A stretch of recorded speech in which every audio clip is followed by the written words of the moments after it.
একটি সত্যবাদিতার গল্প। এক ছোট গ্রামে থাকত এক গরিব ছেলে, নাম আব্দুল্লাহ। তার বাবার মৃত্যু হয়ে গেছে। মা ঘরে বসে সেলাইয়ের কাজ করে সংসার চালাতেন। সংসারের অবস্থা ছিল খুব কষ্টের, কিন্তু আব্দুল্লাহ ছোট বয়স থেকেই সত্যবাদিতা আর আমানতের শিক্ষা মায়ের কাছ থেকে পেয়েছিল। একদিন আব্দুল্লাহ বাজারে যাচ্ছিল। পথে সে দেখল এক ধনী ব্যবসায়ীর থলি পড়ে আছে। থলিটা খুলে দেখল এর ভেতরে অনেক টাকা আর সোনার অলংকার। লোকজন বলল, এই টাকা নিয়ে নাও, তোমার দারিদ্র্য দূর হবে। কিন্তু আব্দুল্লাহর হৃদয়ে ভয় জাগল। সে মনে করল, আল্লাহ সব দেখছেন, হারানো জিনিস ফিরিয়ে দেওয়া এক বড় আমানত। সে থলিটা হাতে নিয়ে ব্যবসায়ীর দোকানে পৌঁছে দিল।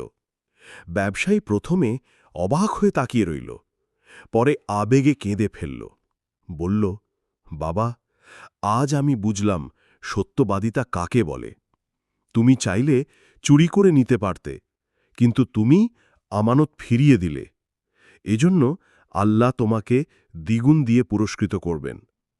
সেই দিন থেকেই ব্যবসায়ী আব্দুল্লাহর পরিবারকে সাহায্য করতে শুরু করলেন। তার মায়ের সেলাইয়ের কাজের জন্য আলাদা দোকান করে দিলেন। আব্দুল্লাহ শিক্ষার সুযোগ পেল এবং সবার কাছে এক আদর্শ হিসেবে পরিচিত হল। শিক্ষা: সত্যবাদিতা মানুষের চরিত্রকে উঁচুতে তুলে ধরে। দুনিয়াতে মানুষ সম্মান দেয়, আর আখিরাতে আল্লাহ পুরস্কৃত করেন।